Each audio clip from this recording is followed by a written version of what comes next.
Yeah, I asked you what you was gonna do when this come out. You was running from it. As soon as this come out, I said, "What you gonna do?" You was running from it. I'm in the crib. I don't know what. I said, "Yeah." Tell him what you Listen, said. Man. Tell him. Tell him what you said, Ray. Good. Tell him what you said, Ray. Nah, you gotta first of all pause. Now I gotta pause. I thought what you gonna do when this comes out? You gonna run from it? So my wife that last. What's wrong with you, Flea? Who talks like that to another man? Basketball, man. Yo, die. Listen, you 41. You know how many people say they ballers and they got a basketball in the crib? Just saying. AllBall TV. They scared, but I'm not. They don't like comentario. Y suscribe.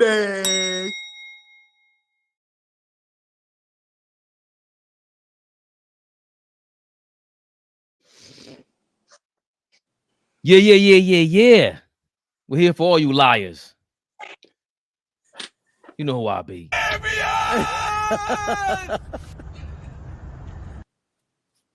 have to wait for the drop there. StreamYard, step it up. You know that. Ball suckers. Don't hear the drop, but if that's me, y'all know the drill. Jab step. Flea, what we do? Yeah.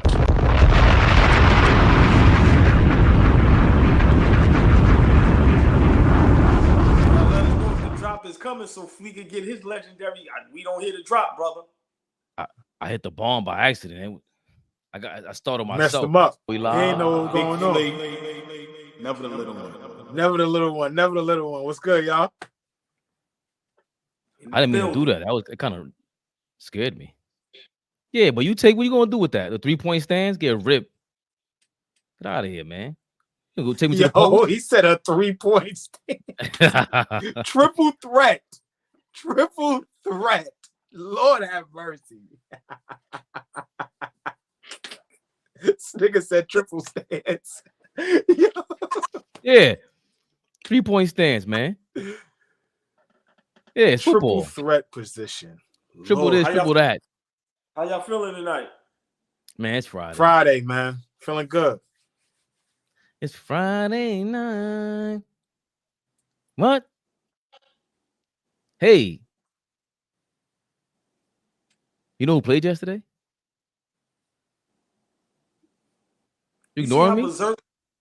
Do y'all hold on. Who played yesterday, Fabian? Yeah. Come on, let's get to it because you see how berserk they was going? Oh, for who?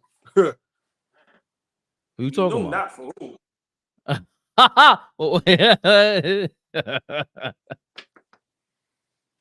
Who not for?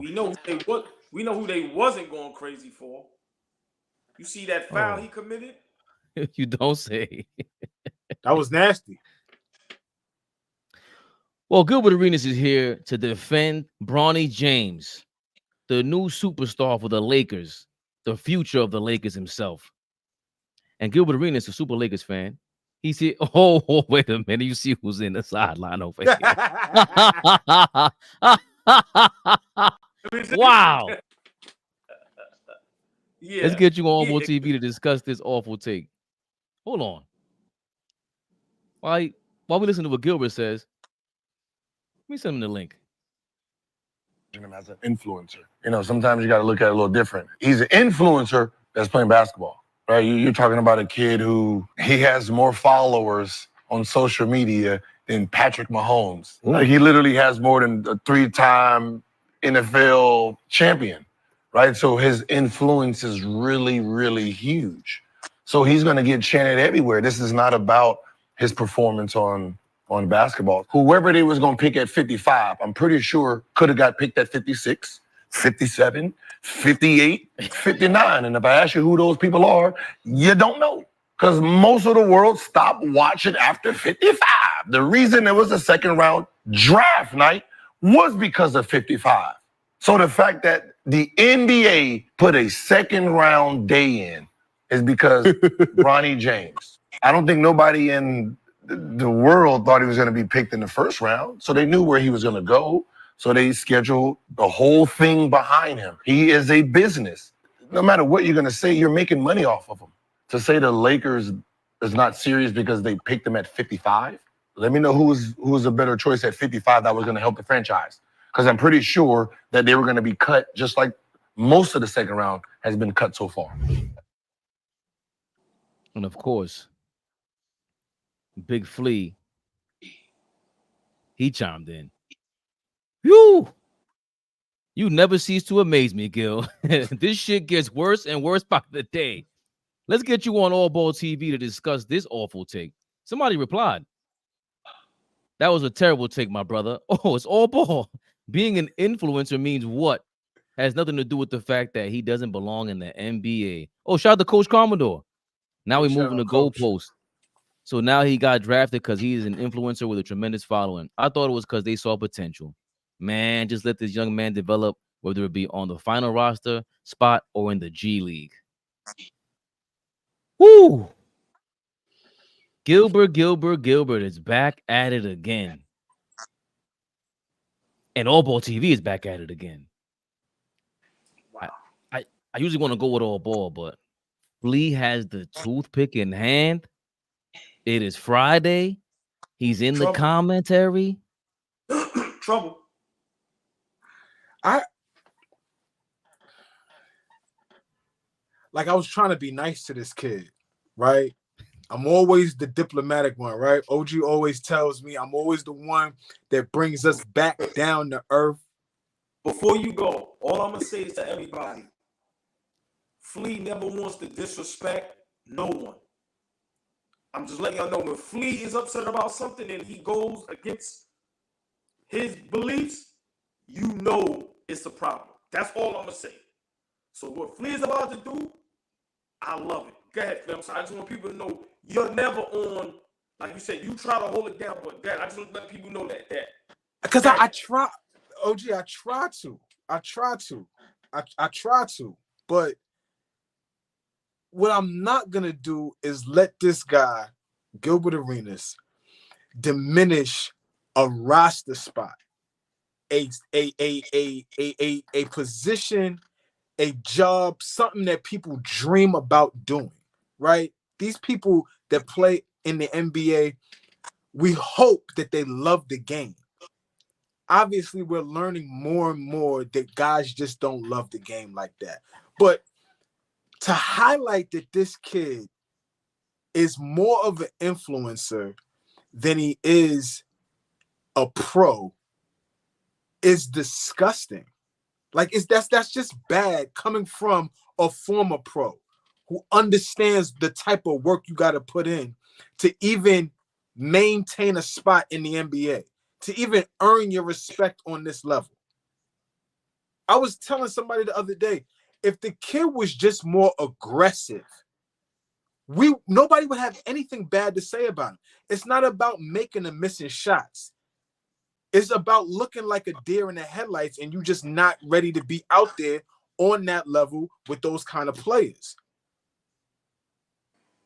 But to diminish him now and make it seem like that's part of his role in the NBA, to be an influencer, to bring money to the Lakers, that from a basketball perspective, that's just awful.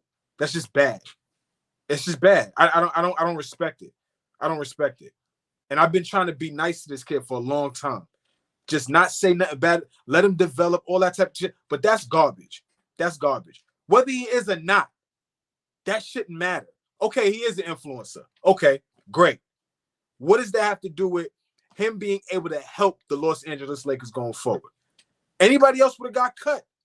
Anybody else would have been on the G League from now. Nobody. We wouldn't have seen the 55th pick. So now he's an influencer.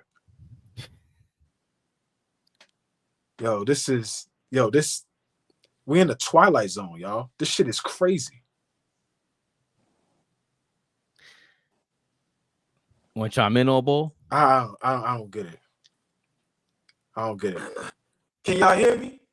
Yeah, but it's nasty work. Remember, I ain't even got no headphones in. That's what I'm trying to say. We'll put the headphones in and see what happens. Let's see. I think I get Yo. it. Yo, Yeah, how's that sound? awful. Try to switch it in the settings. That's awful. But I think the main thing is for me, he's been doing it. When he went to the All-American high school thing, it's plenty of people, LeBron fans, non-LeBron fans. They were all saying, not all, because a lot of people did hype it up and were defending LeBron still. But a lot of them, we interviewed a lot of them. They didn't want to talk on camera about it because clearly there's a thing. There's a political thing. Yo, he ain't no high school All-American. I heard that often. Yeah, there was talks about him being an All-American. Does he deserve one of these spots to play with these guys? Yeah. He wasn't even the best player on his team at Sierra Canyon. And what they try to say, Sierra Canyon, though, has a lot of players that are good. So you got to be, like they were saying about, ironically, Cooper Flagg. What's the school he went to down is it in Florida or Mount Verdi? Mount Verdi. They were saying, like, there's Mount a lot Verdi? of Yeah. They were saying a lot of kids that are talented, so he's not going to stand out. That they were giving him the excuse for, too. And I was just like, those numbers don't seem crazy to me. And now because of the Bronny thing where they were saying he really ain't a high school American. As a matter of fact, his little brother's the one with the talent. Those are the things I kept hearing. The reason why he made the high school American team is because of LeBron. Do y'all see that little 5'8" Asian dude that's on the Memphis Grizzlies right now? Yeah. Do y'all see him right now? Zach Edey's little brother. Only reason I'm bringing him up is because I'm watching how active he is. He looks like a live body out there.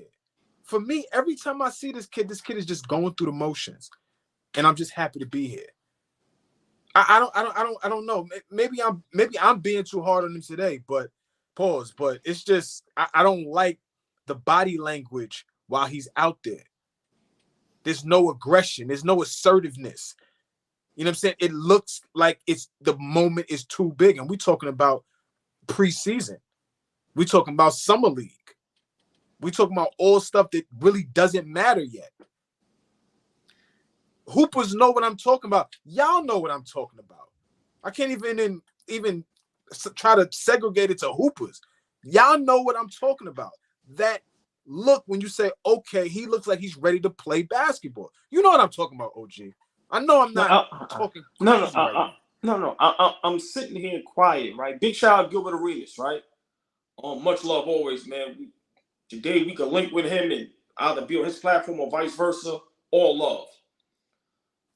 I'm keeping quiet because I've said this 2 years ago. True or false? I said this 2 years ago. That's a fact. The cat was let out the bag when he played against Melo's son Cayenne on ESPN. The cat was let out the bag. I've been watching basketball my whole life. That take Gilbert Arenas just did might have been the worst take I've ever seen, I've ever heard. What is an influencer? No disrespect, look, Bronny James doesn't influence anything. I'm sorry. Castaneda is an influencer. Like, let's be realistic. Bronny James is not an influencer.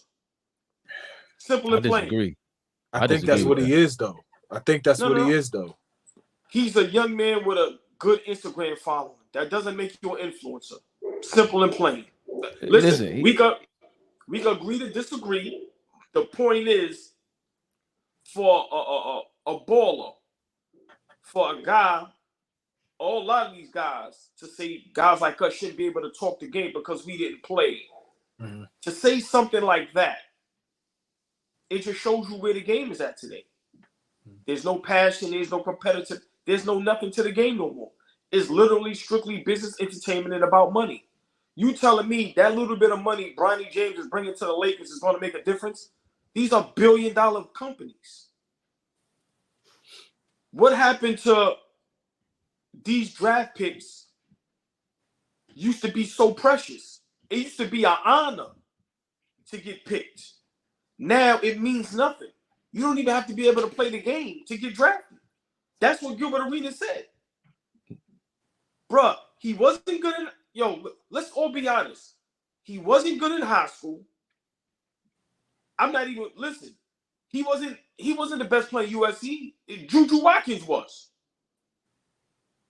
Let's call it what it is. Shout out to Juju, man. Big shout out to Juju. Come on, man. One of my favorite players. I'm just saying he wasn't good in high school. He wasn't good in college. As we see, he's not good in preseason. Why is people so afraid to go, hey, Lakers made a mistake? I don't care who the 55th pick would have been. This was a mistake. I've said it again, and I'm going to say it. I think people are scared to say it. The young man doesn't want to play basketball. He's the son of King James. He want to relax, be an influencer, play games, and be a kid. This is his father's dream. Since a young man, I want to be able to play with my son. Cool. But your son should be able to earn a spot on the team. It shouldn't be given. All that I heard Kenyon Martin, the comparison to, well, if a father owned a store, he's going to leave it to his son. That's totally different. Stop it. Stop it. The young man is not a good basketball player. I've been saying it. Like Flea said, we stayed off of him, pause, because he was a teenager. But now that and I said this, I said, once he gets drafted, this is what's going to happen. You put yourself in the fire. We watch it every game, and he's getting minutes. 17 minutes, 16 minutes. Can't play. I'm sorry. Doesn't have a handle. Can't shoot. Not a good free throw shooter.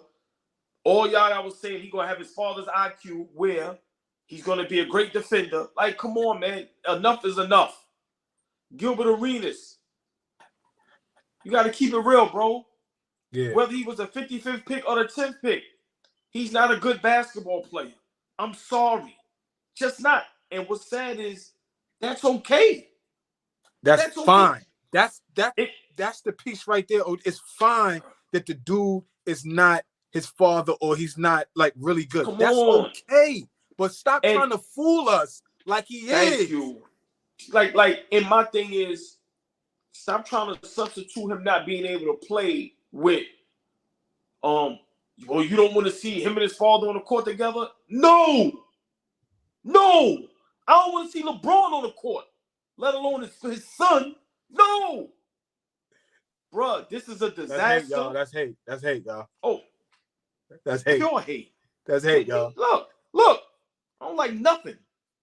That's fucking hate. But it's the truth. Fucking hate. Listen, it's the truth, man. And at the end of the day, if this was anybody else, we will be roasting them to the cows come home. People are afraid of LeBron James. They're afraid of what the conglomerate he is, and I get it. But if we're talking purely basketball, whether he's the 55th pick or the 10th pick, he's not a good basketball player. And I disagree with Gilbert. A lot of us watch just to see, is the Lakers really going to pick him? Like, people was really like, people I spoke to, they didn't believe the Lakers was going to take him. Because once again, people know when they see. These young men in high school are averaging 25, 30. And then what's sad is the same thing they did with Bronny, they're now going to do to the younger son. Now the new thing is, but the younger son is better. Bruh, we see the same 2-3 highlights for the past 2 years. We have yet to see a whole game. Come on, bruh. I listen, enough is enough. No disrespect to the young man. He's not a good basketball player. Simple and plain, Gilbert Arenas, you wrong. That influencer, dead wrong. Horrible take. They've had a bunch of first round picks that were garbage too. The niggas drafted somebody that they never even made to the league in the first round. Garbage. They always sign garbage with the hopes and the just dangling bullshit in front of us. That's why the whole. Yes, the hell they do. Yes, the hell they do. So his ass is gonna get roasted too. Yes, but not the reason why he's gonna get roasted. Okay, I'm fine with that. I don't like anybody getting so upset about this, trying to defend him, calling an influencer. That's what he is. What else could he possibly be? That's what we were talking about Angel Reese earlier. That's what Angel Reese is becoming. What does he? Right? What does Bronny James influence? Seriously, if he's an influencer, what does he influence? I'm gonna be honest. He exposed a lot with his game. If we're being real, you could make it to the league just by getting connections, which have always been there. AAU, high school, wherever else, get hooked up to a team, and you get to the NBA this way. He was Bronny's. He's LeBron's son. I was so when the way Bronny with his whole process looked, I'm like, yo, is Cooper now? It got me doubting Cooper Flag. Like, yo, is he actually that good? Because it's the same route to me. Highlights, dick riding. Everybody just over here. You ain't watched Cooper Flag? Like, have you? You went to a Cooper Flag game? You studied him? I watched the scouting for Cooper Flag. I see all his mistakes. I'm doing the due diligence, but it's the casual fans bigging this dude up. So yeah, Bronny, there's a lot that he's influencing, bro. That kid McCain on the 76ers. Does he really want to play basketball? I don't know. He out there TikToking all day long. So it just so happens that he sucks. I'm not going to defend him for being trash. That's not what I'm going to do. And we saw how they walked this from the beginning. If we fell for it, if you're a LeBron fan defending him, you're a schmuck. Like, there's no way around this. They've been doing this from the beginning, promoting him from junior high school, wherever it is, making him seem like he's a good basketball player. And there's no proof for that. That's the problem. But I got to say, at some point, as a father, LeBron is saying, hey, Lakers are signing up for this. The league is signing up for this. The Warriors said they might draft Bronny.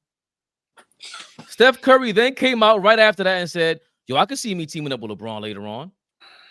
Huh?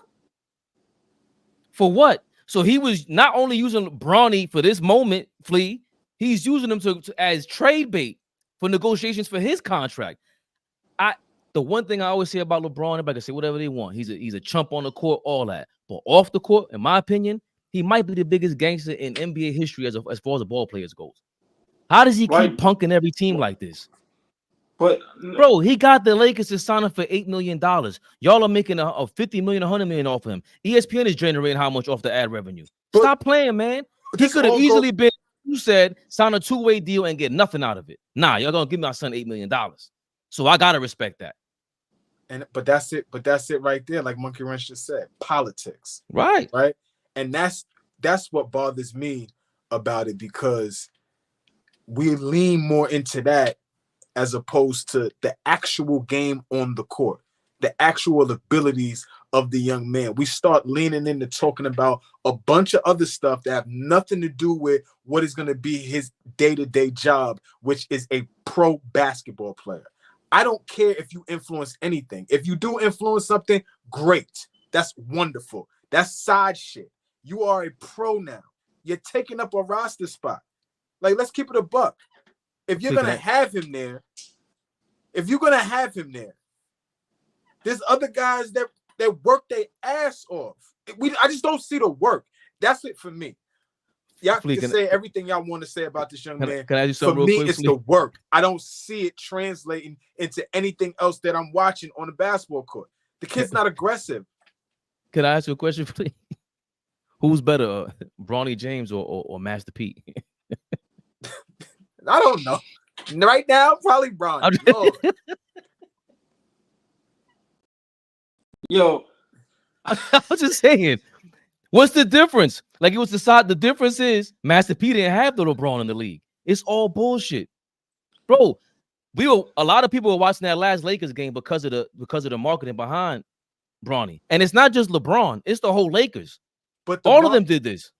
The market, whatever you were saying, right? It goes behind the marketing, right? So everybody's watching that last Laker game last night, right? But who was the best player on the floor last night? Come on, man. Westside Connect, Snoop Dogg dubbed him. Who was the best player on the floor last night, right? The first round pick. The guy that put the work in. Because I'm gonna sound like I'm hating on the kid now. It's not hate. Yo, he's gone. Come on. Real. Anybody who thinks he has potential to be anything is lying. Hold on. Boy, quick. Yeah. JJ Redick messed up because the first words out of his mouth at that press conference is he earned this. That was a lie. The fact that he compared him to Lou Dort and Davion Mitchell, Davion Mitchell. That's who you compared him to. Neither one of them were drafted. They're both two-way signings. Lou Dort didn't even have a left hand. We know that story. That's what you compare them to, and you signed up for 4 years. Guys like that, like you're saying, the Lou Dorts, the Davion Mitchells, or even the guys that at one point I thought Bronny could aspire to be, like a Marcus Smart, Drew Holiday, Patrick Beverly type guy, right? That kind of mold, right? And what do you think now? Huh? What do you think now? He got a chance at that? At this point, I don't know. I'm Because gonna I don't say see no. I don't see the aggression. He's not strong enough. And it's not about all the maneuvers and stuff like that. It's about taking advantage of opportunities on the floor. He's had plenty. I don't see the assertiveness from the young man on the basketball court. So now, no, you cannot compare to some of the guys that I named, some of the guys that you named. You can't. So excuse me, let me say this. So Fabian, you said something, right? Where you was like, it's guys in the first round that get picked that turn out to be trash, which is totally true. But when you see their prior games, whether it's overseas or in high school or college, the potential is there. This young man from high school to college, where was the potential? Where? Hold on. Right. So my point is, and then let's stop all acting like everybody in the chat, everybody all over the world. Every draft pick counts. When these NBA teams pick a pick, whether it's the last pick or the first pick, you are picking a guy that you think can potentially help your team and make the team. They are not throwing away draft. I disagree. Like I said, guys like you just said, Dort, Pat Beverly. Did you see their high school highlights? Did you see them guys overseas? Grown men busting their ass. We've seen none of that from Bronny. None of that. Ever. It was rumored he was even the best player on his high school team. Like, come on, man. I said that before we even started. Right. The potential was never there. I've heard Gilbert Arenas say he worked out with him and he got the IQ of his pops and he gonna have the deep. Bruh, everybody is lying and they are afraid. It's okay to be wrong. I'm wrong 99.9%. I'm okay with that. We are wrong when it comes to Bronny James. He is not an NBA basketball player, and I'm a burst out bubble, and I don't care. He doesn't belong in a G League neither. He's going to get cooked down there as well. No, but that's just the truth. Right, but that's what I think Gilbert's point is. He ain't saying that part. That's the part, Fleet. When you told me, I'm like, this is where he goes wrong and how he knows how to go viral, and he's going to deny it. Bro, stop saying that he ever had a chance. Look, even from right now, there's no way he has a chance at guarding the point guard position in basketball. He's gonna get that is a disadvantage every single night. So we knew going into that, it's all politics. It's all a money grab. So why wouldn't you just go further with this? That's why I don't even like getting caught up in it. That's why I wanted to Kwame Brown is still talking about him. That's the part of me that gets confusing. If he's so trash, why are y'all talking about him? Not us, because DeMarcus Cousins, this is how it got set off too, by the way. DeMarcus Cousins was the one saying the Lakers ain't weren't serious no more. Okay, I disagree with that. How the hell you can't? I was looking at that Laker roster last night, and I was like, Boogie, you right. How are they serious? How are they serious about winning right now? They won a championship in each decade since the 60s. They've been going after the biggest star, the biggest flash. They've been arguing Kobe Bryant, all these other guys forever. The only decade they ever won a championship was the 90s. They brought LeBron and they got the chip. You got LeBron and AD. That's serious enough. Y'all messed up when y'all traded the kid, the backcourt, Danny Green and not Rondo Green. It was a kid, Avery Bradley from Boston. That's when y'all messed up after the bubble. But to say they're not serious, like hold on. DeMarcus Cousins shouldn't be the one telling me that. I don't hear him talk too often, but you shouldn't start off with me like that. I don't want to hear from you again. I don't think you take basketball seriously. I don't think you take nothing seriously. Where you coming from with that? How can you say the Lakers don't take the game seriously? That makes no sense to me. They drafted Daniel Connect. They got a lot of talent out there. To me, I believe in JJ Redick. They have to fix certain things, but I don't think they don't take it serious. They are serious about their paper, and they're serious about just winning and being relevant. And that's all that's ever mattered in LA. They're not serious about winning. Listen, man. Not shout out Gilbert, but not with that team. I want to keep it on Gilbert. I'm very disappointed in that tape. And, you know, it's no way in the world, being a baller, you should be able to say that. And nobody checks you on that panel. And y'all are full of ballers. All y'all was great in the NBA. It's no way in the world you say that. When you know how precious it is to be able to be selected in the NBA. To say he's an influencer. So are you admitting that he doesn't deserve to be on the NBA team? Like, see, that's my thing. I mean, he's saying something without saying it. He's saying Right. something without saying it. Right. Come on, man. Come But on, hold on. So when y'all say they love the lifestyle more than ball, it's only because they have a chance at being nice at ball? Because aren't you just as disappointed in these people that don't want to actually live out the basketball dream? I'm not going to say people love. I think that's very different because there's an attitude and a brashness to the guys that are usually attached to that. Like when we first think about the guys that just strictly that don't love the game but love the lifestyle, love what the game brings them. Usually there's a mold, there's a type of guy that we look at and they have similar characteristics. Usually one of them being selfish, right? So I don't look at Bronny as something like that. I don't think that's comparable. But Fleet, but great point, right? But my thing is, you know, whether these players love the lifestyle or not, that's their personal. They still have the skill set to play the game. Let's just keep things simple. Can a young man play? Does he have? Is his projection high? Like, he's not a good basketball player. Is he athletic? Yes. But what else does he do that good to where he should have a guaranteed contract? Like I said, Gilbert Arenas literally said he's an influencer. What does that mean? You know how much of an influencer LaMelo Ball is? But you know what? God damn it, that boy is nice. You know how much of an influence LaMelo Ball is when we talking about social media? But when he on that court, the boy is nice. The fact of the matter is, I'm very disappointed in Gilbert Arenas, Kenyon Martin, whoever else was on that platform. I watched it. My man tried to hold it down.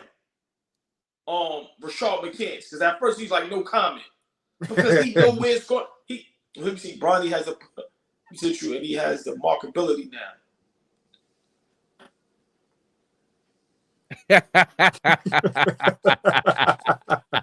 Yo, FYF, I'll send you the link, man. If you want to jump in, you got to defend yourself. What potential for what?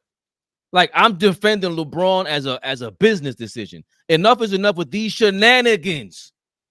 What are we talking about? This is, Flea, you hit on the nose. Twilight Zone. We're watching basketball. The level of player Connect is versus Bronny. The impact they make on the court. And I don't care when it's a better defender, whatever he's supposed to be. Just watch the game. You sit there. Are you Clutch Sports now, FYF? He's Clutch Sports. Hey, fellas, he wants the link. Ask y'all a question. Hold on. Let me ask y'all a question because I'm laughing. I'm looking in the comments, right? And people are saying it's business. Sell more jerseys. Are we really thinking we're talking about basketball. We're talking about the game. But hold on, Fleet. Like, fuck everything else. Right, but Fleet, hold on. But still, but Fleet, still, even business-wise and jersey sales, are we really thinking Bronny James, whatever money he helps bring to the Lakers, like, does that really matter? Hell yeah. Whoa. Now, don't hold on. We got our guy in the building. FYF audio only. We can hear you, I think. Maybe not. You in the building, FYF. I don't know what you're doing. He might have a bad connection, y'all. Hold on, baby. Hold on. So if Bronny James doesn't get drafted, do the Lakers still pack the house? Of course. Yes. Do the jersey sales still happen with LeBron, AD, Austin Reeves? Yeah. So what are we talking about? About? I agree, but to the casual fan, to the casual fan, that's something to look at, OG. They gonna want to look at that. They gonna want to see that. I don't mean to burst nobody, bubble. Nobody is showing up to the Lakers game to watch Bronny James. Let's call it what it is. Stop it. Hold on. That's bro. Let me ask you this, Hold on, Fish. ESPN is playing this dude's picture every day, all day. He's on Twitter all day. He's on Instagram all day. That's not just him. That's not just LeBron. That's not just the Lakers. You got outside entities who he has no deals with making money off of him. Yeah, his name means a lot in this game. Yeah, he's an influencer if that's the case. We can't argue influencer. That's the reason why Gilbert said that, to get you to try to argue. Let me ask you this. Are more people watching Laker games because Bronny's on the bench? Are more people watching preseason games because Bronny's sitting on the bench? I'm gonna say they got not more people coming to the game. Whoever's gonna come is gonna come anyway. But online, people watching the game on TV because the Lakers games are the highest rated games, no matter who's on the team. Right, but we ain't just talking about ratings. So what is he, hold on, question is, what is he influencing? Because Fish, y'all keep talking about ratings, and the NBA don't care about ratings. They had the lowest finals ratings in years, still, and they had Boston and Luka in there. So it ain't Bronny's fault. They're not doing this for ratings. They're doing it for impressions, for you to kick this shit on Twitter. All the viral moments, so they can sell their ads on there. This ain't about ratings anymore. It's a story to keep the Lakers relevant. Let's show a father playing with a son. That's all it is. He not influencing anything. He not selling more tickets. All he doing is it's to keep the Lakers relevant because winning ain't doing it. It's like the Dallas Cowboys. People watch the Dallas Cowboys, but they wait till Monday morning to see Jerry Jones go off on it. Listen, do any of us have championship hopes for the Lakers this year? Ain't nobody had championship hopes for the Lakers, even when they won the chip. No. Even when they won the chip, that was unexpected because they didn't do anything the year before that. But hold on. All right, now hold on. See, this is where I get upset at everybody. This is me.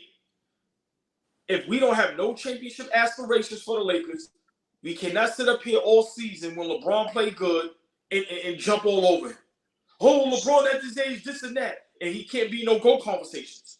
If there's no aspirations for them to be successful, let's just stop with all of that. I don't want to hear when he got 40, oh my God, LeBron this, LeBron that. Because once again, if you consider the GOAT, if you still talk all this shit, and act like you still got so much left in the tank, and you got AD, Austin Reeves, and you got a half-decent team, and then now you got the hottest coach in the NBA, you should be in those talks.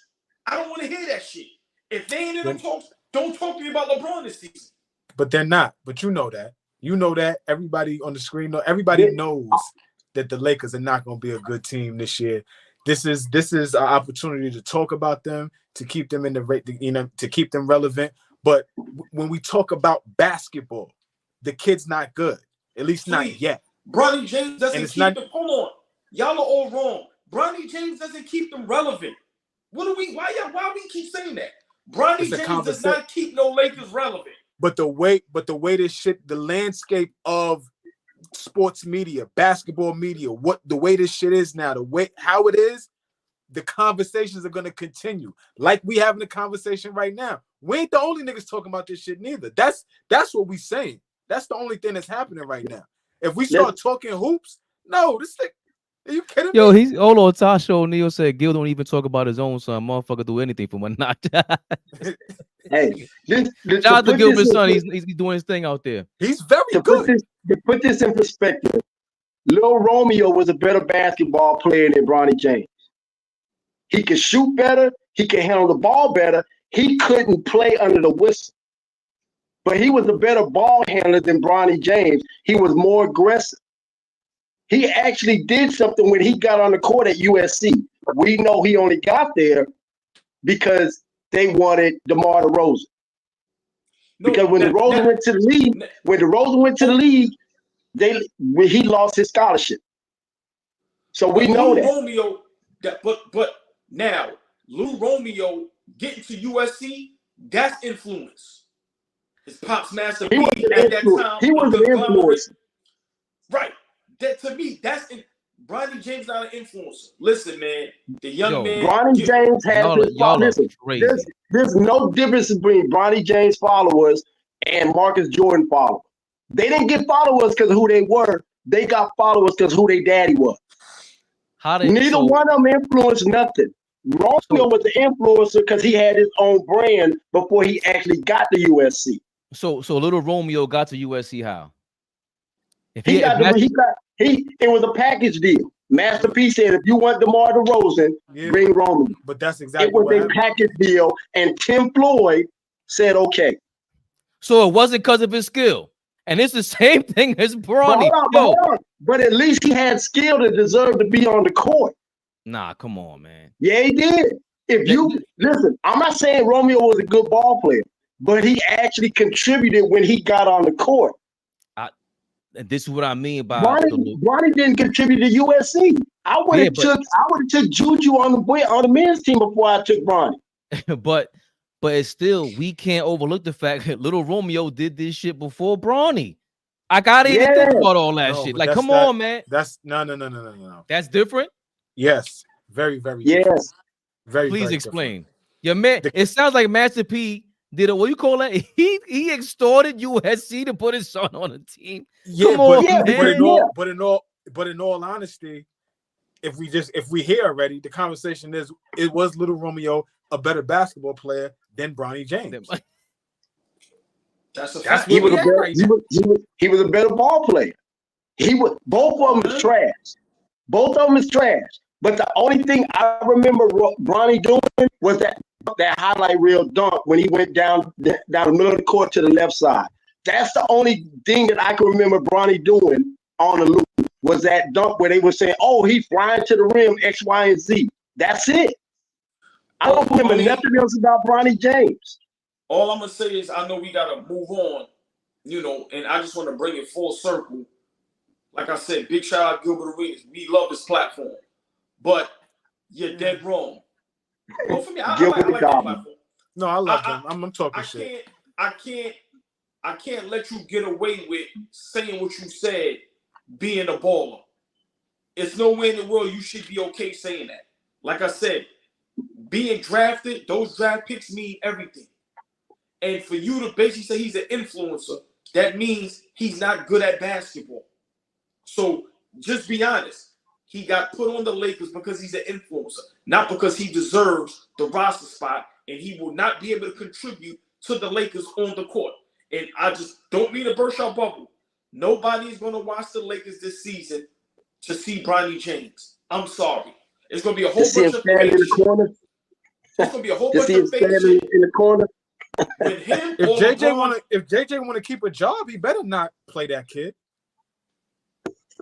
That shit is crazy. Garbage time. Don't get caught up in trying to appease LeBron James because he got you that job. Now you're going to play his son, and you're going to look goofy playing the kid because the kid ain't going to be ready. I was serious. He looked like Flea when you in practice in college and you on defense working on your rotations, and you got the team managers and the trainers out there, and they swinging the ball to help you rotate, and then the coach screams shoot. That's Bronny. If you watch Bronny, he's already doing a two-hand chest pass before he even catch the ball. He's literally passing the ball before he catch it. It's crazy. Y'all got to understand how funny that is, though, because the grad assistants and the managers, they don't play. Them niggas ain't on the team. Because they do it in high school, too. You work on your defensive rotations, right, in a zone. So all the trainers come on the court, and the coach has them swing the ball as fast as they can, and then he'll scream shoot, and you block out. That's Bronny. If you watch Bronny, I swear to God, he's looking at who he's going to pass the ball to before he catches it. He don't want the ball in his hands. He runs down the court. He runs to. When last time you saw a point guard run to the corner? He's playing the three. Flea. He's playing the three. He runs to the corner and he stands there. Bronny plays Bronny plays like a 6'2" version of me. Like, I don't want the ball. What are we talking? That's what he does. Like, don't tell me he's good. Anybody who's trying to argue this is out of their minds. Like, we mentioned all the players already. Anybody who's a defensive-minded player in this game right now, in this rookie class, they're not in the same. You can't even. They compared his plus minus of Alex Saw to Bronny James. I'm like, do you see Alex Saw's team? That's not even a comparison. Have you seen Alex Saw play? He looks crazy. It's amazing. This is the other part, AllBall. You gotta. It's how can you not admit he's not an influencer when that family, he himself, has everybody convinced that he even has this potential of being an NBA player? He That never is convinced sick. nobody. His father convinced Who everybody. he convinced? That's Right, what I'm saying. Y'all better go to these comments. Hold on. You asked a question. He didn't convince nobody. His father's influence, his father's godlike presence convinced everybody. Bronny James didn't convince nobody. That's a whole fact. And this is on LeBron James. When he said that day, my son can play in the league right now, he's better than half these guys and and all of that. That right there is why what's happening right now. That's a fact. That was as bad of a take. That was as bad of a take as Gilbert is with the influencer thing. He could have been. He's as good as half the league. That's awful. Are you kidding? Right. Bronny is the kid with multiple sclerosis that they give the football to, and everybody gets out of his way, and he scores. That's Bronny. That's what he looks like. Fish. Get Fish out of here. He about to. Hold on. Let me timestamp that. We definitely have to cut that off. Then we could at least ignore the comments and not post it. He puts a vocal. Jesus Christ. He said, I want no parts of this. I want no parts of that. It was worded wrong. It was worded wrong, but that's what it looks like. It looks crazy. Let's bring the kid on the field and say, go ahead and score. Let's get into this. It's a good story. We know Bronny, they're putting way too much pressure on him. Like anybody who's saying he's good is crazy. Let that kid just work on his own. It'll be what it is. But AllBall, you had a great question. Who in the league right now has the most pressure to win? The guys in the league, they made the league. We know that they're there. We got Brunson, got Giannis, a lot of guys in there. Who has the most pressure to win today? Turbo, what up? What up, my guys and my brothers? It's always good to be have the full squad in the building. I love this. What's up? In the building. What up, Turbo? Yeah, what man. up, Turbo? Let me know. You guys have the most pressure. I'm gonna be honest, and this is going to shock y'all. Nobody. I'm being honest. LeBron, KD, Steph is over, and I would maybe Embiid, maybe but it's crazy because I don't see none of the young dudes with the pressure yet. None of us put the pressure on them. You know, sometimes we sit here and be like, yo, it's too early, and he only been in the league 4 years and all of that. So it's almost like, oh no, I got one that is time to win. Zion, because Zion has not played a playoff game yet, and he's been in the league 5 years. I believe he's got the most pressure than anybody right now. He done lost weight, so now it's either put up or shut up right now for him. Maybe as an individual player, he got pressure. The Knicks got the most pressure. Everybody? As a team, the Knicks do. You guys got a taste last year to the second round, and you made all these moves. And y'all are already saying championship or bust now. Because if you don't make it to the NBA Finals, you're going to already look to make more moves next year. I don't. You guys put the most pressure on yourselves. Yeah, I don't agree with that. And I'm gonna tell you why. And I'm glad, go ahead. Because I'm glad y'all all here. Because I wanted to say this anytime when all three of y'all was here, and I wanted to always ask y'all. You ain't gotta point at me like that. You ain't gotta point at me like that, Trouble. Hold on. I wasn't pointing at y'all like that. No. Come on, y'all know I love y'all. Good old boy. Hold on, y'all. Hold on. Fish, I'll be real brief. Fish got a point. and I hate to agree with Fish. Love you, Fish, but he got a point. The team as a whole, we do have the pressure to get rid of Randall and DiVincenzo and make the big splash with Cat. We picked up Mikal Bridges. Wow, the pressure is on us, and I'm not going to go as far as championship or bust, but God damn it, if we ain't in the Eastern Conference Finals in the showdown, then it's gonna be some furniture moving. And I don't mean league-wise. I don't mean league-wise. The pressure's on you just in New York. Just in the city. You don't make it to the Eastern Conference Finals or the NBA Finals. What is y'all first reaction going to be? Well, Flea already disagrees with that, right, Flea? Yeah, I look at us completely different now. Like, we made some really good moves over the last 6 months, but I'm looking at this team completely different than I looked at last year's team. This is a completely new team. All these parts we got to figure out and gain chemistry. And so now we're about to spend 20, 40, 60 games figuring out chemistry before we hit the playoffs.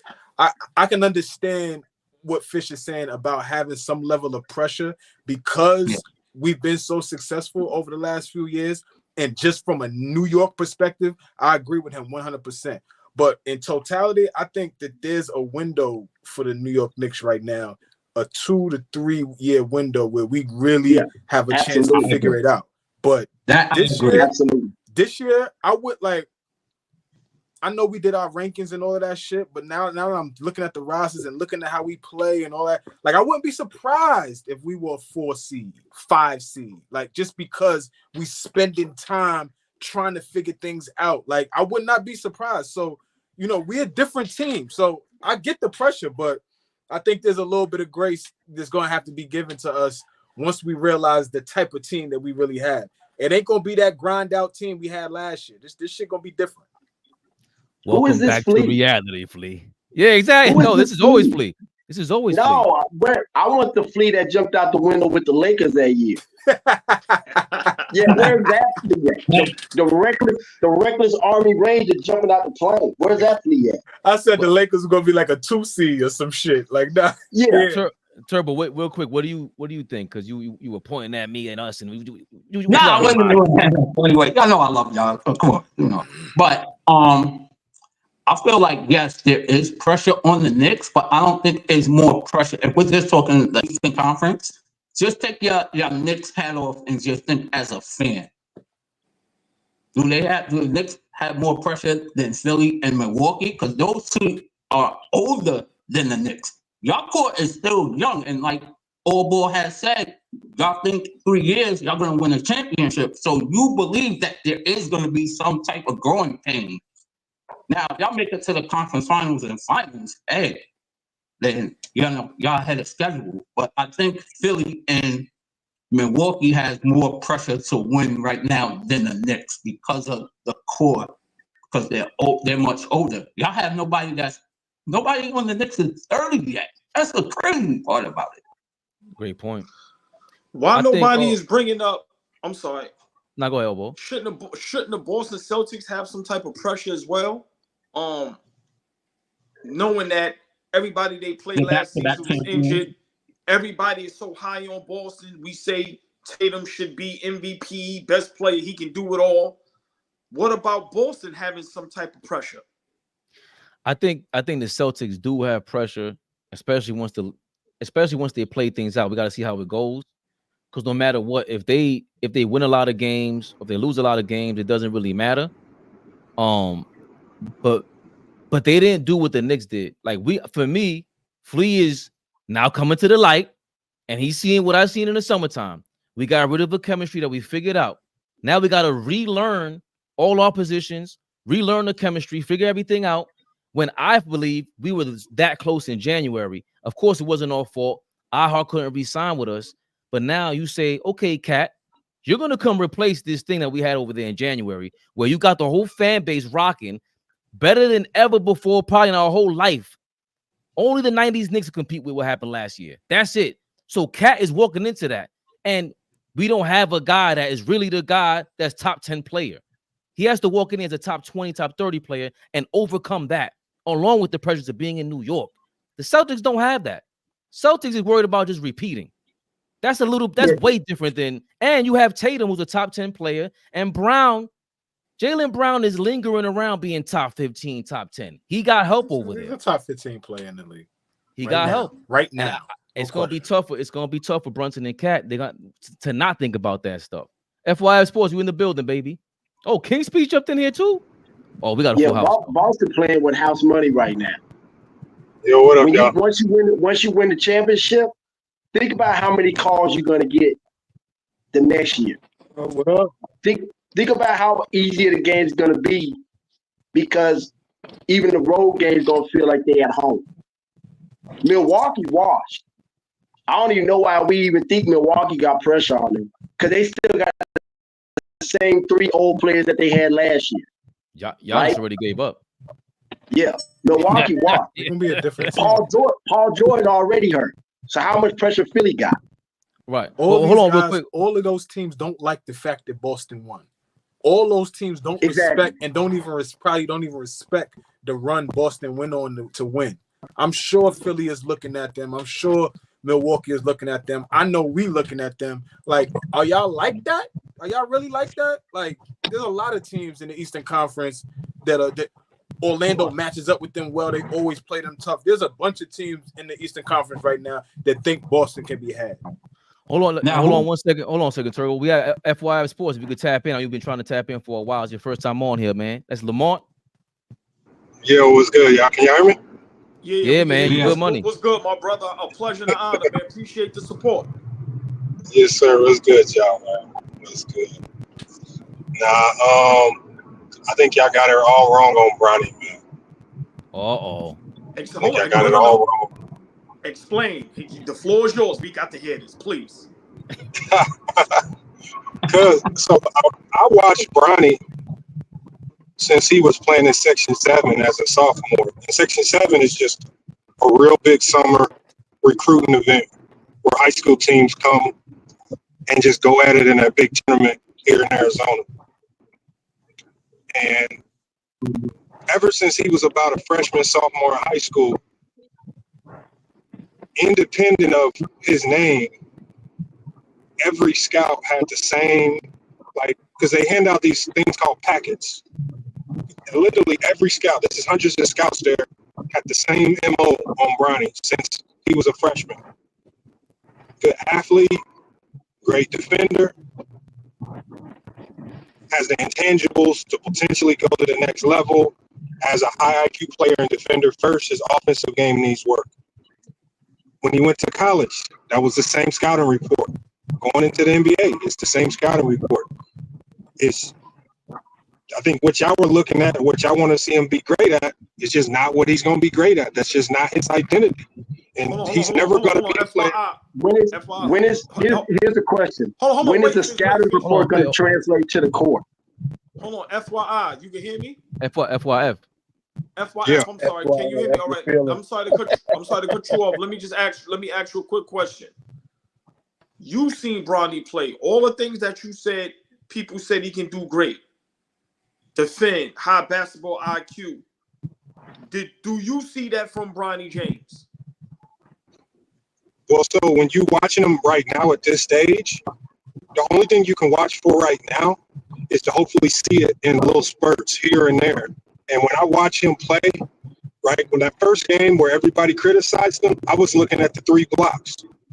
I gotta look at that, because you're never gonna get, as a rookie, second round pick stepping into the league, you're not going to be great defensively until maybe about year 5. So when you look at Drew Holiday or the Tony Allens, these are elite defenders who did not step into the league as elite defenders. It took them at least 4 years before we said they were elite defenders. So, and those were much better prospects coming out of college. So when you're talking about a second round pick in Bronny, and we have him tabbed as a potential good defender and high IQ player, team player, I don't expect to see elite defense. I can't fairly judge him until year 4, year 5. That's where I expect him to adjust to the speed of the game, He studied the game. He's adapted to the NBA game. But right now, you can only judge him in really small bouts. And you look at tendencies to habits. Can we build around those things? Everybody's expecting this immaculate game right out the gate, and you're just not going to get that. This is why he went in the second round, because he's a project player. It's going to take a time. It's going to take a lot of reps before you really get to see who he really is as a player. And that's just how it is. Everybody wants microwave success, and it's just not a microwave. NBA takes time. Let me ask you a question then. Appreciate you tapping in. So then, if we can't expect to see that, what he's really good at, until year 4, what is it that we're going to see in year 1, 2, and 3? Like, what is the progression? What do we need to be looking for while he is going through his progression? I know you said spurts, but how many opportunities is he going to get in spurts to show us what he's really good at? Well, the only way you're going to actually see that is if you decide to go watch G League games. He's going to be in the G League a ton this year. If you want to go follow the G League and you want to follow his growth and development, go watch those games. If you want to be a nerd and get those exclusive NBA packages where you can watch the Lakers in practice and you want to see the behind the scenes, go watch that. His development is not going to happen in game. He's got a lot to learn off the court. He has a lot of film to watch. Right now, he's just drafted on potential. His potential defense, his IQ, his ability to be a team player, his coachability, everything that people want to see. They want to see him go in the game and knock down 10 threes. They want to see him get 17 steals. Just ridiculous stuff that they want him to do. And it's just like, he's a second-round pick for a reason. He's a prospect player. There's a lot there you can work with. There's a ton of potential based on what you've seen him do, especially his senior year in high school, where he led his team in literally every statistical category. And this is one of the top programs in the country. You got to give it time, and it's not going to happen now. It's probably not even going to happen a year from now, right? But it's on the Lakers to start working on their developmental process, which is where they've struggled over the last 5-6 years, and they got to start developing talent. You cannot microwave players and expect them to be ready to go in 1 to 2 months. It don't work like that. This is why your team, the Knicks, they're starting to have some type of success. This is why the Celtics have had success, because they stopped trying to microwave it and they started developing talent. The Knicks and the Celtics have had success because they didn't pay $8 million for a kid that can't play dead.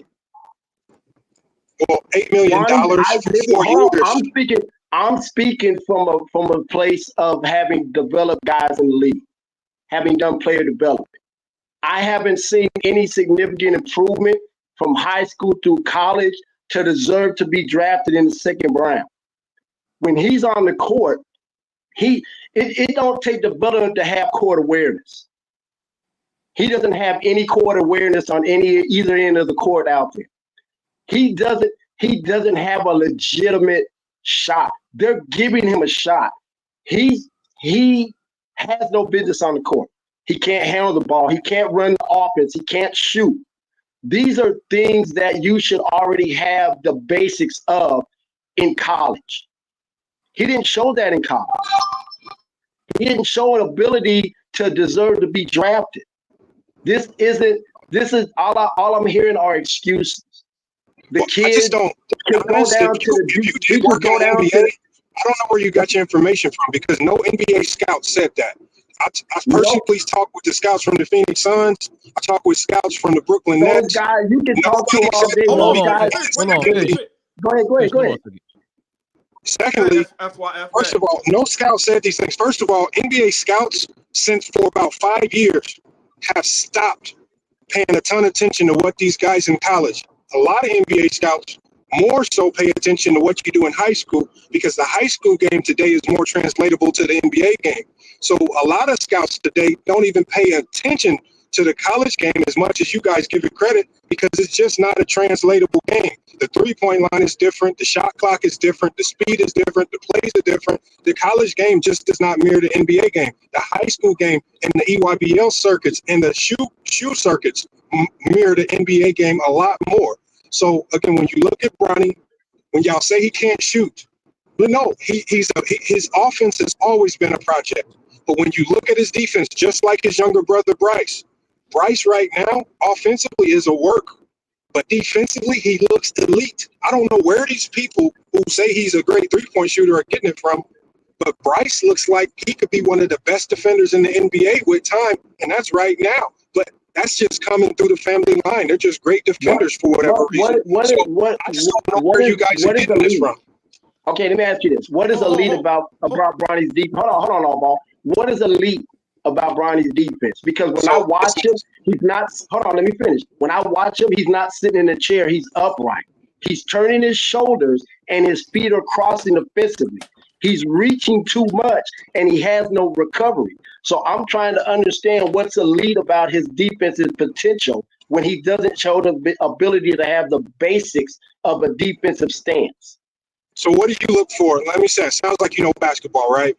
So when you're looking at a young defender that's coming up into a new level of basketball, what intangibles are you generally looking for to say, I can potentially work with this guy? He has intangibles to potentially be an elite defender. What are those key intangibles that you look for, like I look for? Because I'm a defensive coach.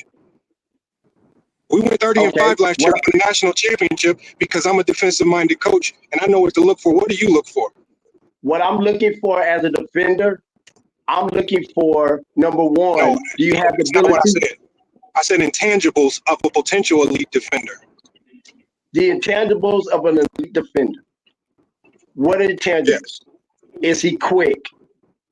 Can he recover? That's one. Start right there. Can he recover? Is he quick? Is he quick? Is Bronny quick? No. He moves, honestly, he moves. Hold on. He moves like somebody that, you know what slew-footed is, right? He kind of lopes when he slides. It's not a smooth slide. It's not a smooth slide when he's going from side to side. Anybody who knows the basketball can see right now that Bronny is just nervous. Anybody that understands the game understands his unsureness right now is all about just him being nervous. Yes. I agree with that. I agree with that. Go ahead, jump in, AllBall. No, hold on. Fish and FYF. Hold on for a minute. Let's bring this thing full circle. I respect both of y'all basketball minds. But let's be realistic, man.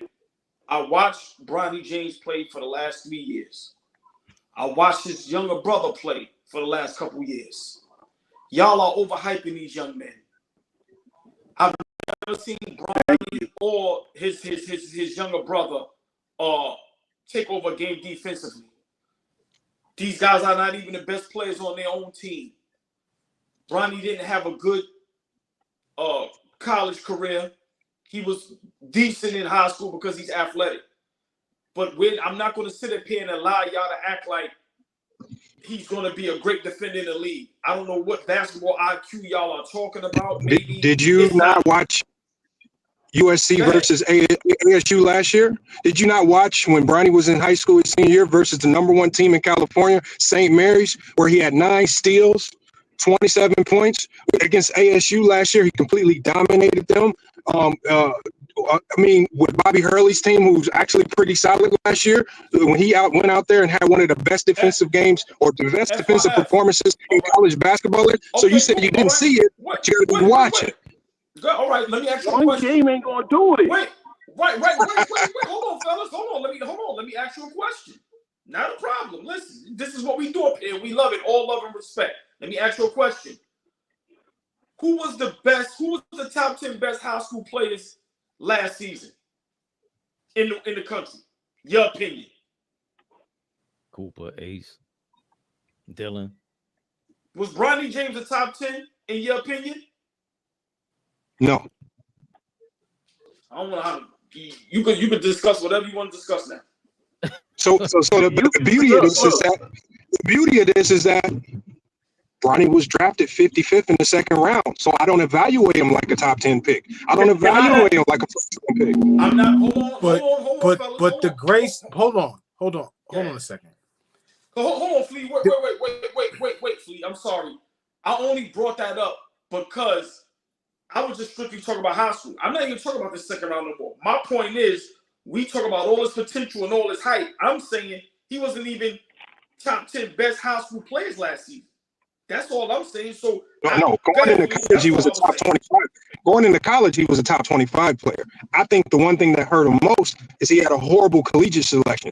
Bronny should have went to a Big Ten school. He should have went to a school like Villanova, right? He should have went to a team that played team basketball that would have integrated him a little bit. I think he went to one of the worst coached teams in basketball because he so desperately wanted to stay in Cali. And sometimes when players make the wrong collegiate choice, it affects them as pros. That's something he's going to have to live with. It set him back a year, and then the heart issue came, and it also set him back. So now he has to take some strides to fix that. But it still does not change what his potential is, what his intangibles are. All right, and that's all I'm saying. And I'm not saying he's going to be great now or next year, but I do believe he has the tool bag to be a solid role player in 2 to 3 years. Flea, I hear a lot of shucking and jiving, man. I hear a lot of shucking and jiving, Flea. Nah,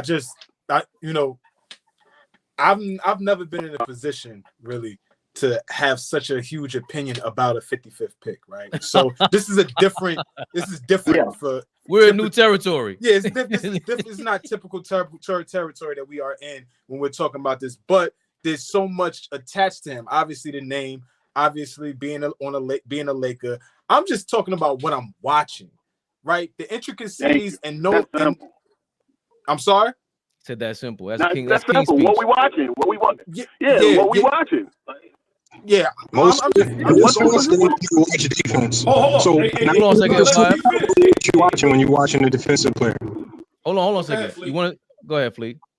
No, I'm just going off of what I'm watching, right? And is all this talk about potential, all this talk about letting, because I was on the same boat, right or wrong. A couple weeks ago, I was saying you cursed us out. I was saying the same thing to you guys. I was like, get this kid an opportunity to figure out the NBA game, right? But right now we're talking about responding to something that Gilbert Arenas said, attaching influencer to the kid. And I don't give a fuck if he's an influencer or not. I care about the game on the court. And for me, what I'm watching is not something, he doesn't look comfortable out there. And you need to be comfortable to play that game. You just need to be comfortable. It doesn't even look like he belongs out there. And if you're telling me 3 or 4 years from now, it's going to be polar opposite, I can't wait to see that.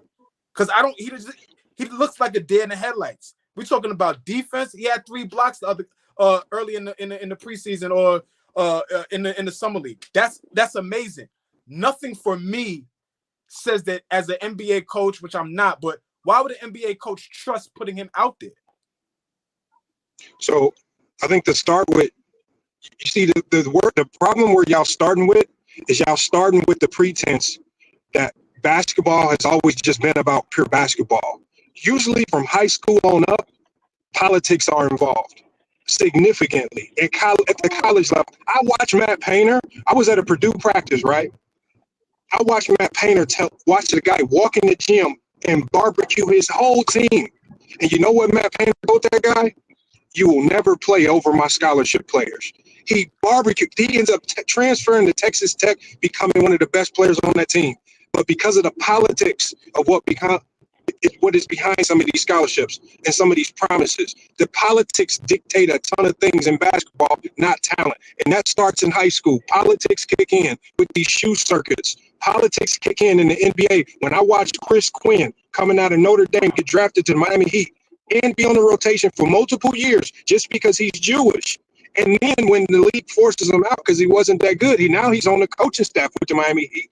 That's a Jewish connection between him, his dad who knows Pat Riley, and that was just connection right there. That was all connection. But I understand the politics of the game. It's always been politics in the game. Let's not pretend every roster spot is not used for talent. Some guys are on the team for different reasons, and that's just how it is. And it's always been like that. But FYI, Lamar, yeah. I made that point to begin with because we had to shoot it down right away. FYF, what the hell are you talking about? We know politics is involved. We know this.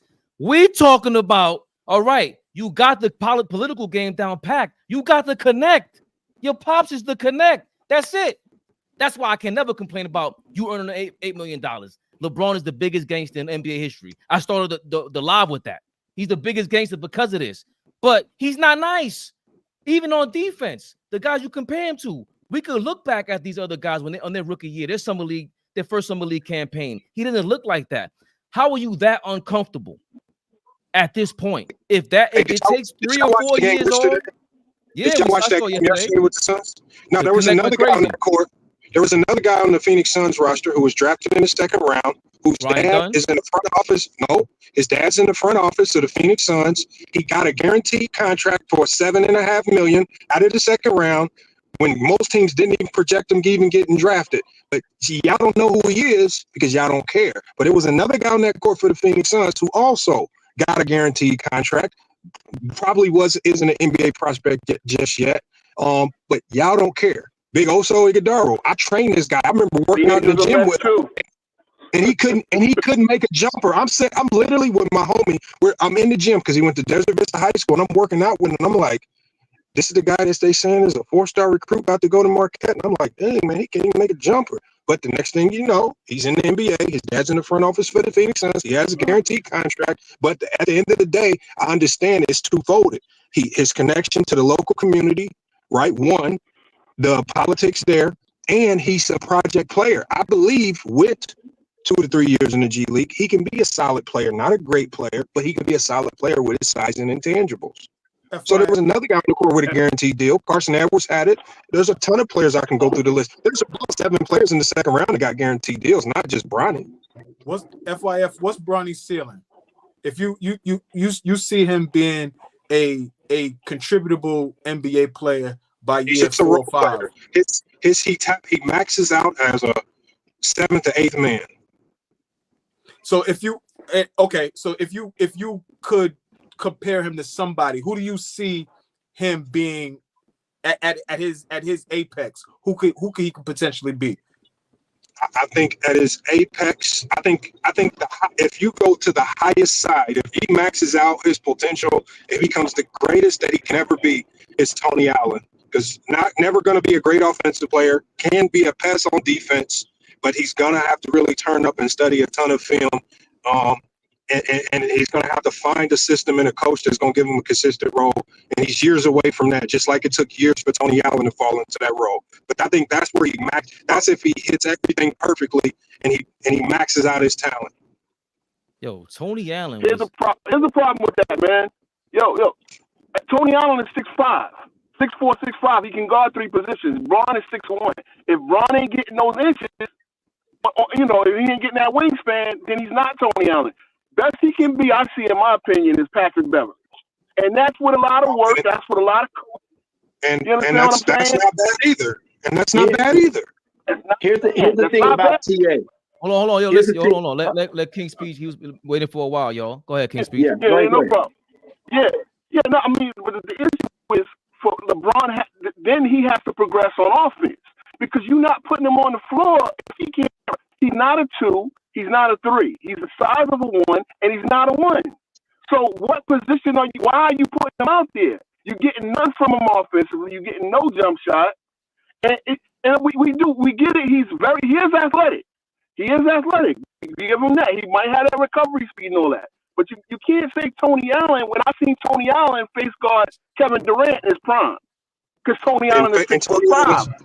Tony Allen's first 2 years in the league, how many great offensive games did he have? Not many, but he was 6'5". Here's the thing you missing about Tony Allen. What about Pat Beverly? Hold on. Tony Allen was 2 years in the league.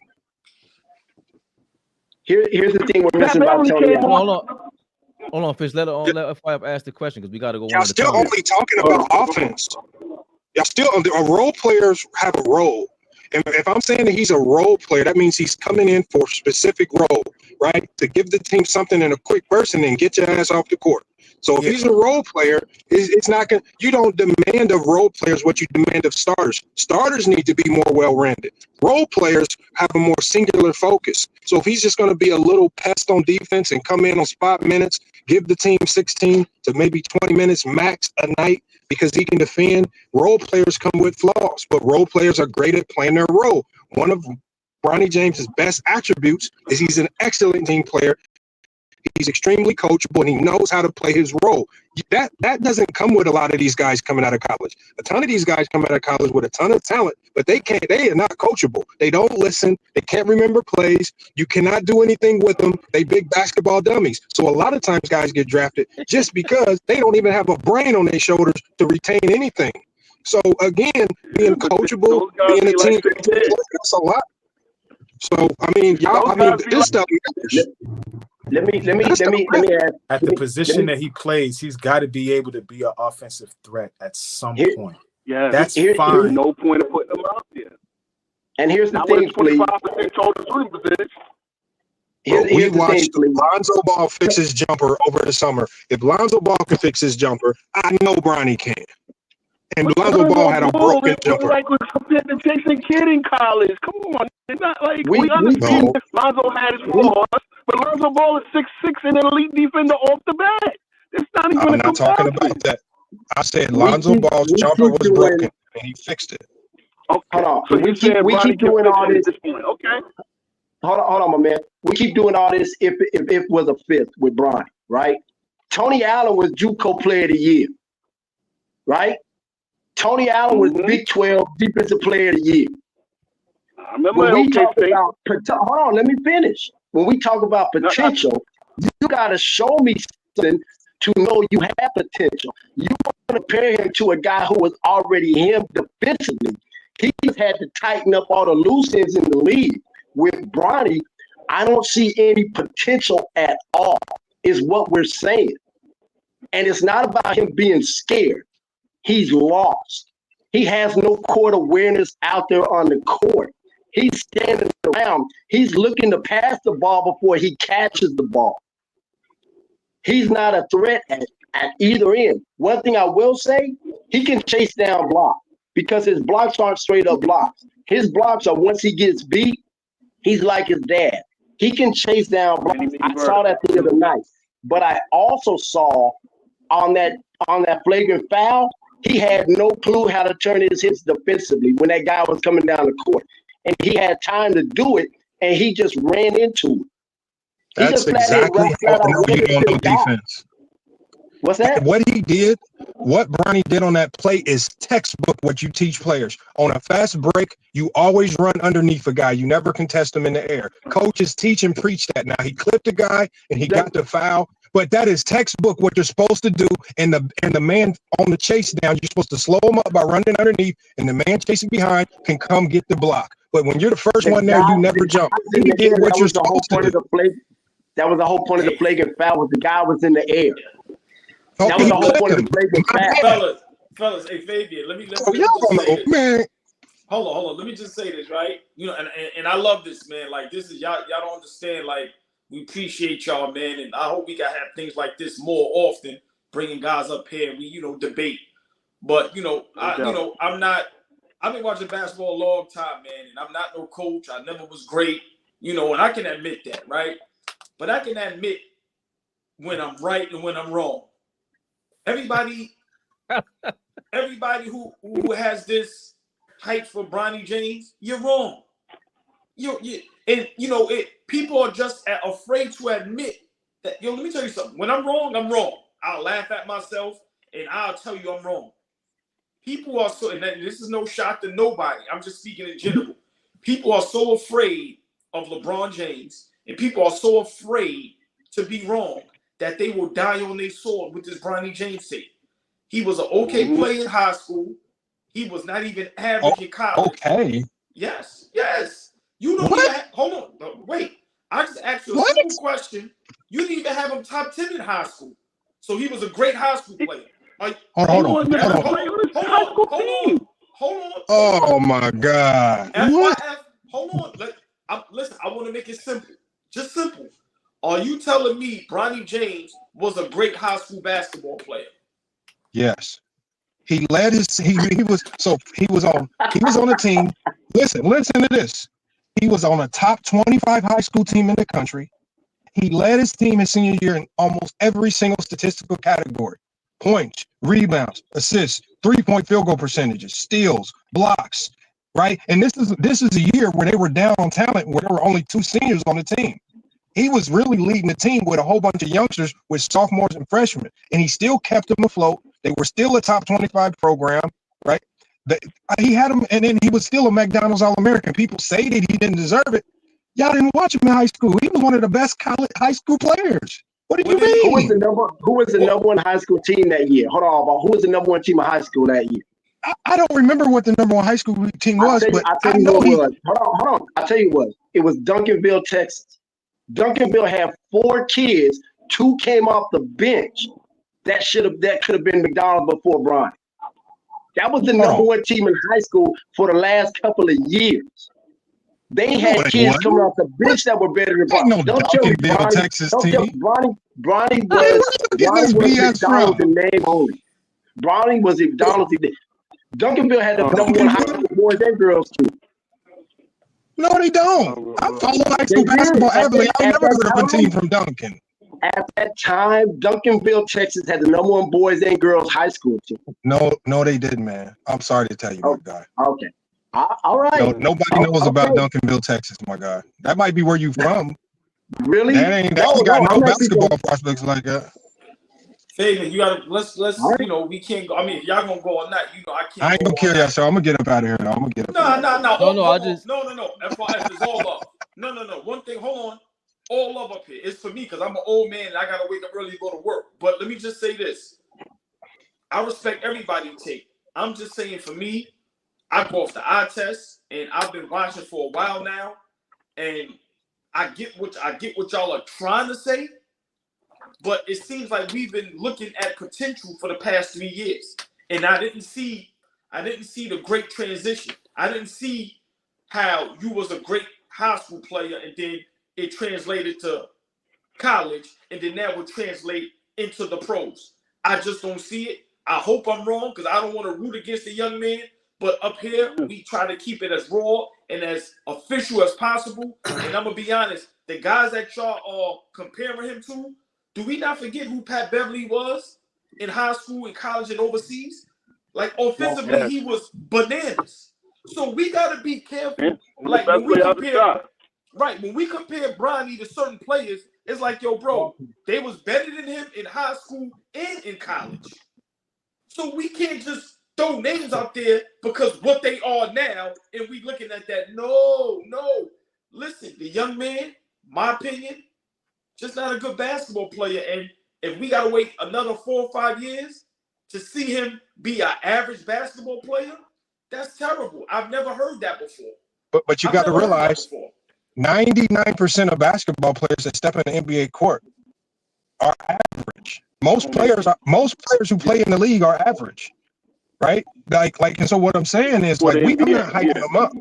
Like, I'm not hyping him up. I'm saying his best, if he hits his peak, he's a 7th, 8th man. That ain't hyping him up. I'm just saying if he maxes out his potential because of his size, he can only be at best maybe a 6th, if he 6th, 7th, or 8th man, and probably no better than that. That's not great to me. That's what you probably expect of a 2nd round pick that maxes out his potential. But the young man gets a lot of grace. He's getting a lot of grace, right? Grace? He hasn't even played yet. Hold on a second, because it seems sacrilegious to even criticize this kid, right? Because of for whatever reasons.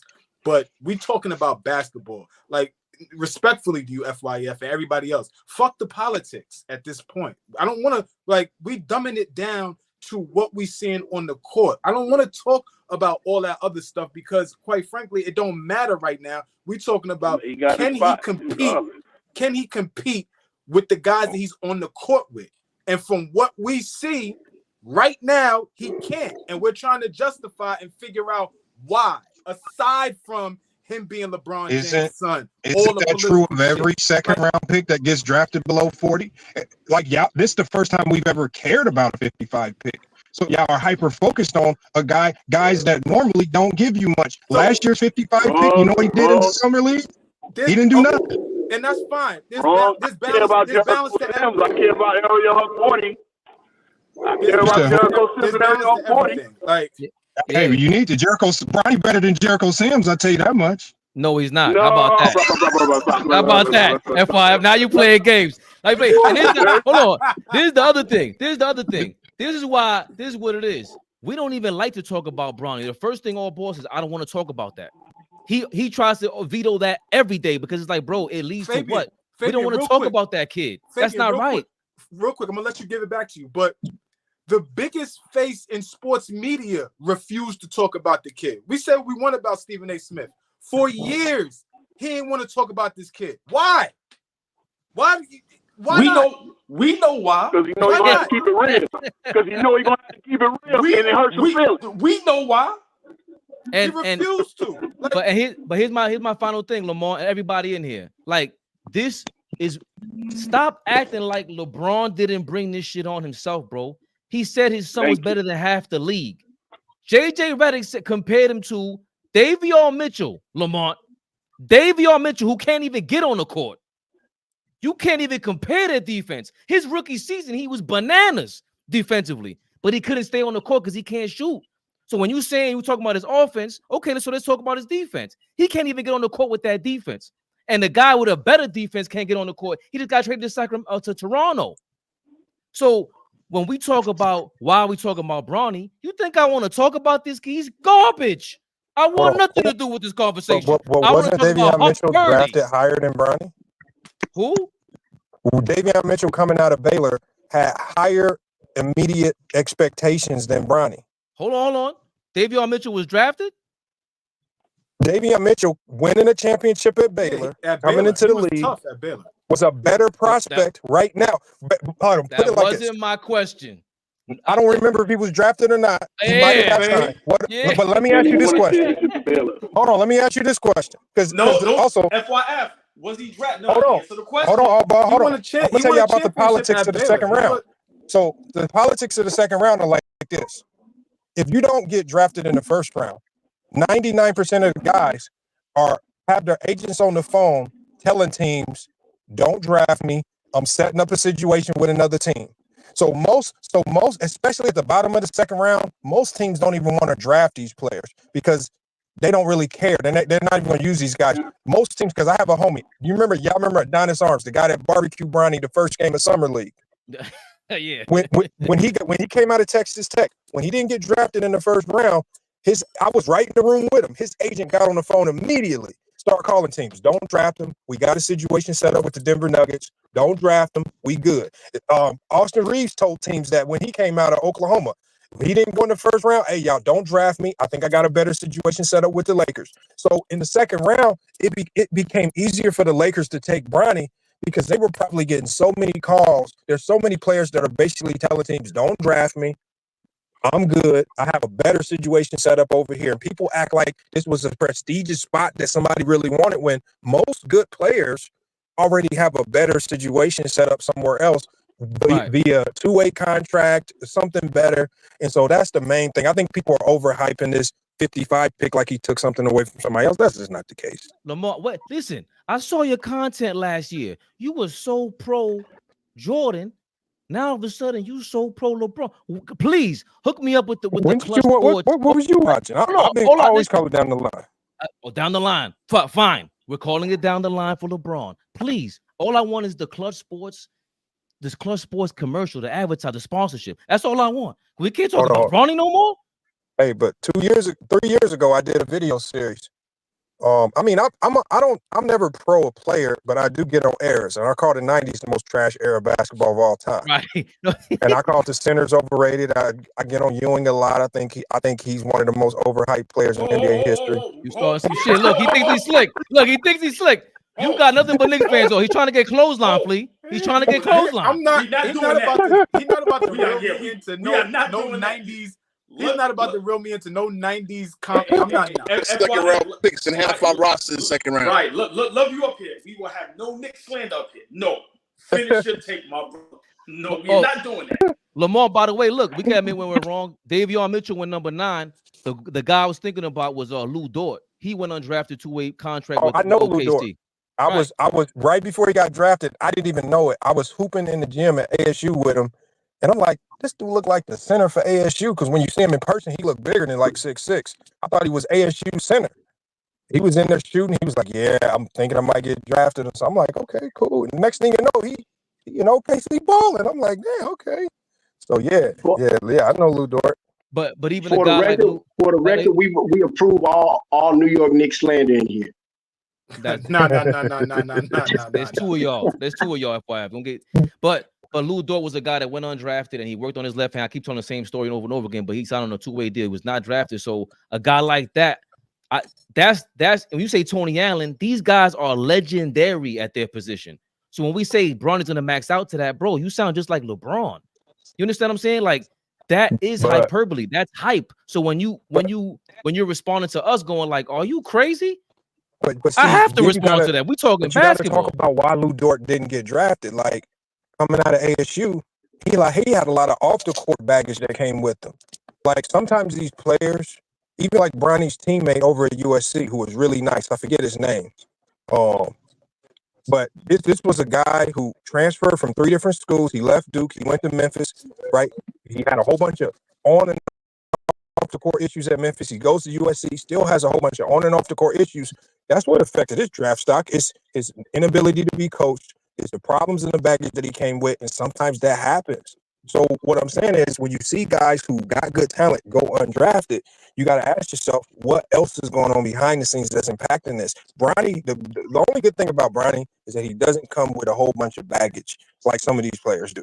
And it's not about talent in the NBA. It's not just about talent. Yo, Lamont, that's how we end up off every comment with him. Me, Flea, AllBall, Turbo. They all know, bro. That kid.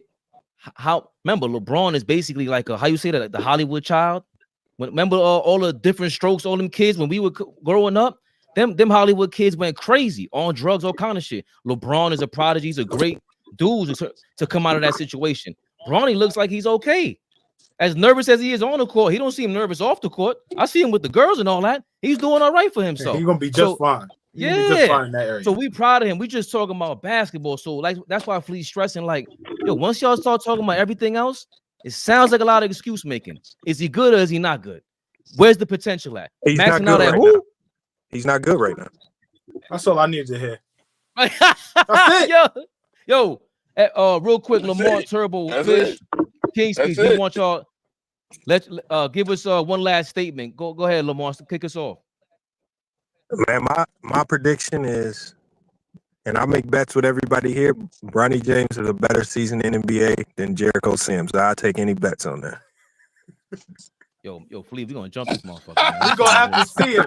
We're gonna have to find him and see him. Tell him to enter the dunk contest like Jericho said. Hey, can y'all go put some heart? If somebody actually put some effort and heart into Jericho Sims, you might have one of the best players in the league. But this man, you can't get him to work hard to save your life. He pisses me off.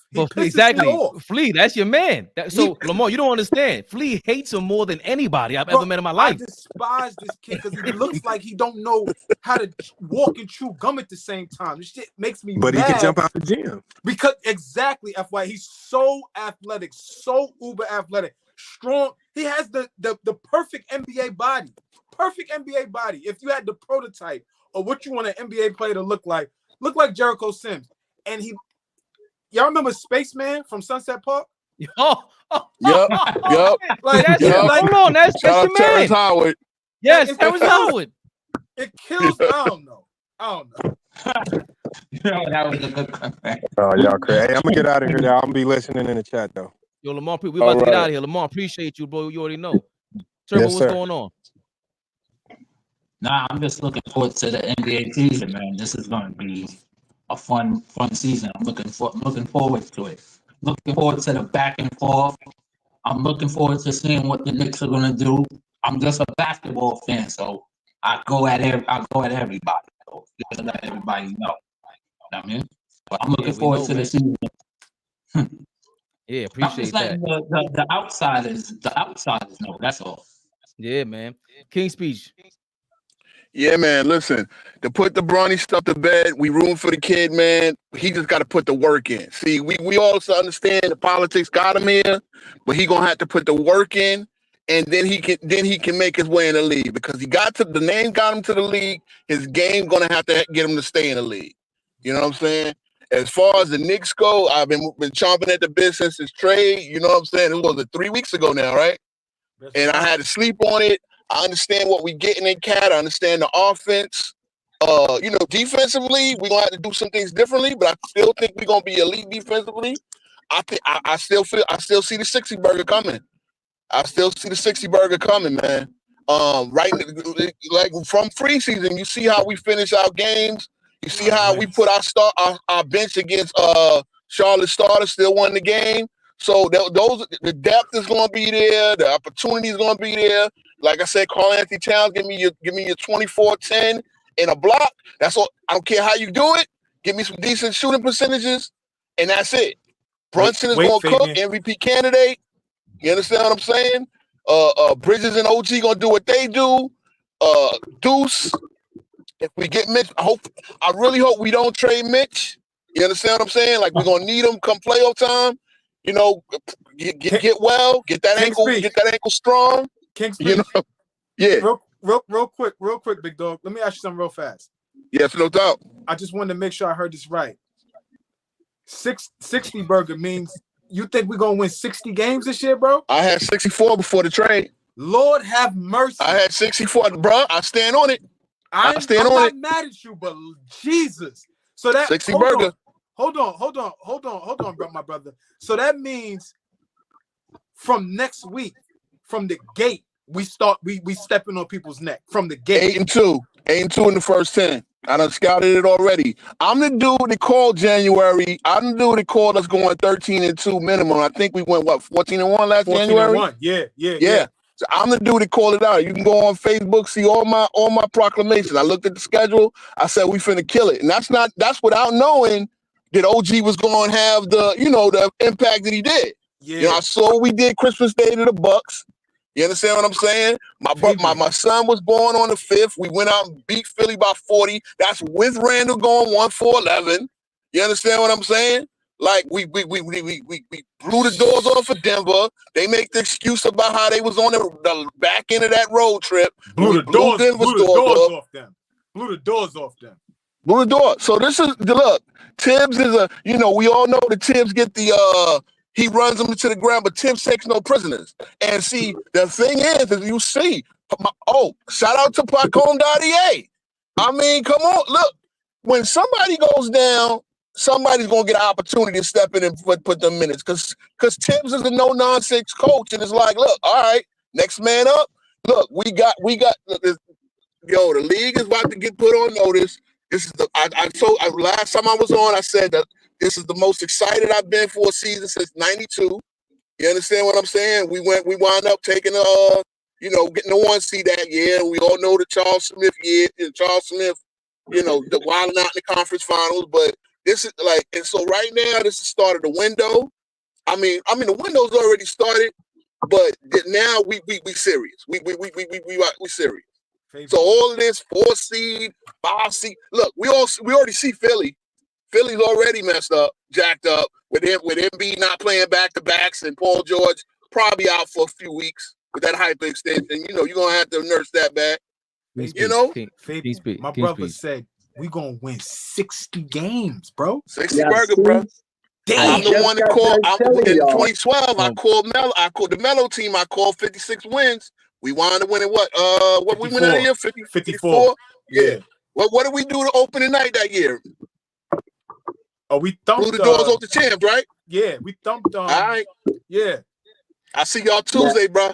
From your mouth to God's ears. For real, King Speech. From your mouth to God's ears. But never forget. Hold on, Fish. Never forget. This is why we got the Knicks show called Knicks Rehab, because you will be back here rehabbing with us. That's all I'm gonna say. Whether win or lose, we shall celebrate together. I shows up. Yes, and I shows up. Hold on, before we get out That's what I'm doing. I'm gonna show up. Appreciate you, King Speech, always. No doubt. No doubt. Now, Rich, go ahead, chime in. y'all asked me what was the most pressure, and I said from y'all fans.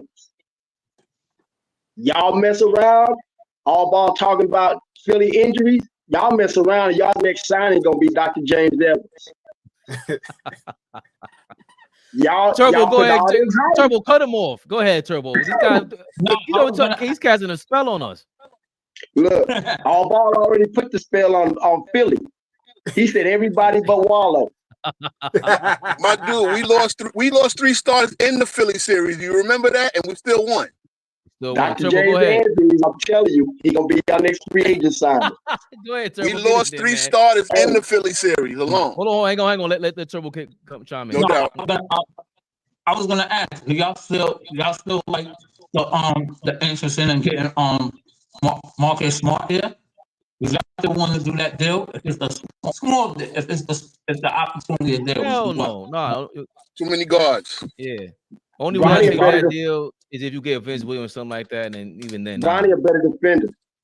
Right. Bronny's the GOAT right now. Yo, so if it ain't Bronny, Turbo, forget about it. I was like Flea. I was pulling my hair out because, like you said, everything sounds like an excuse. Is can he play? Straight up. And can the dude and go? if we talking, because I didn't want to break down. You don't want to break down a kid's game, and I didn't want to do that. But if we talking his work ethic, I don't see it translating to the court if you got that many holes in your game. Zero application, as Zach from the Z Show said there, man. That's what I'm saying. It's my thing always. To me, if I'm being honest, having done what I've done in basketball, when I look at Bronny, I don't see him. I see him a career G League guy at best. I don't see him making an NBA roster and being a consistent player, 8, 9, 10, 11 guy coming off the bench. Unless he makes a drastic change unless he makes an overhaul in his game. I just don't see it. We'll leave right there, Flea. Any last words for our compadres on this Friday? Nah, man, I appreciate everybody tapping in. This was cool. You know, I usually say, I don't like to talk to too many niggas, but I like talking to y'all. So appreciate everybody that's tapping in. Yeah, because you're wearing the wire. Are we live? Big Flea. Yo, love is love, y'all. Love y'all for real. 7:30 p.m. Eastern time. 7:30 p.m. Eastern time. AllBall TV every weekday, man. Y'all know what this is. Y'all heard them? AllBall TV. They scared, but I'm not. They don't like comentario. Y suscribe.